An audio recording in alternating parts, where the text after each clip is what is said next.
Hello everyone! For today's recipe, magluluto pala ako ng steam egg. Ito yung mga sangkap na ating kakailanganin sa pagluluto.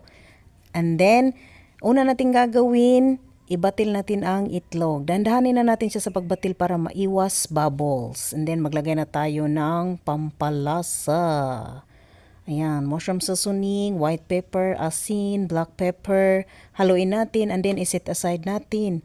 At dito naman sa ating kawali, igisa natin ang scallions hanggang maging crispy.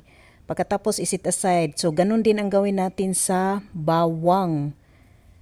Ayan. So, igisa na natin ang dried mushroom, carrots, button mushroom. Maglagay ng mga pampalasa. And then, haluin natin.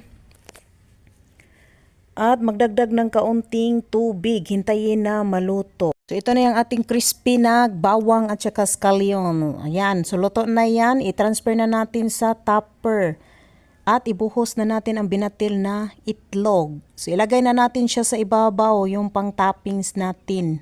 Yung bawang at saka yung scallions. Maglagay ng chives, spring onions, and then takpan natin ng cling wrap.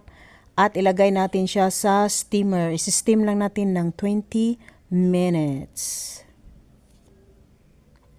After 20 minutes, luto na ang ating steam egg. Ayan. So, tara. Ano pang hinihintay? Mga una ta.